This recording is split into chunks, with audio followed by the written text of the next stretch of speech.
Elle est imminente. Et donc, cette mort que tu oublies, quand tu t'es couché, fatigué, que dis-je, mort de sommeil, comme on aime le dire, ta dernière préoccupation avant de dormir, c'est ce bas monde. Qu'est-ce que je vais faire demain? Ah, j'ai oublié ceci, faut pas que j'oublie, etc., etc. Demain sera un grand jour. C'est toi qui le dis. Dieu seul sait, ce sera un grand jour. Un grand jour, certainement, pour celui qui s'est rappelé Allah, qui sait qu'il va mourir. Demain, c'est un grand jour, il va essayer d'en profiter. Le prophète sallam m'a pris, a dit Ibn Omar, par l'épaule, il m'a dit, jeune homme, sois dans ce bas monde comme un passant ou un étranger.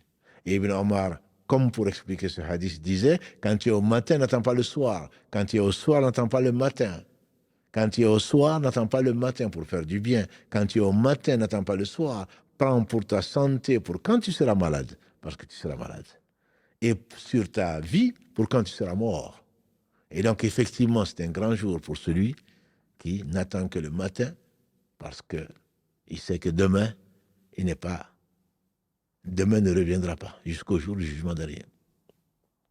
Mais quand tu te couches avec des sentiments, c'est pour cela que le rappel est conseillé, notamment, comme l'a dit le prophète sallam, Ayatul Kursi, elle te suffit pour te protéger, grâce à Allah subhanahu wa ta'ala, les 3 dernières sourates, tu fais la ruqya, et tu finis tout ceci avec le rappel d'Allah avant que ton âme ne parte pour un voyage, qu'Allah seul sait si l'âme va revenir ou pas.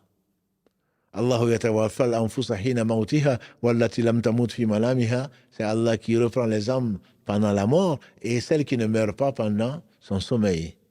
Mais quand tu as des préoccupations autres que Allah, autres que le jour du jugement dernier, et que juste tu vas te retrouver à quoi?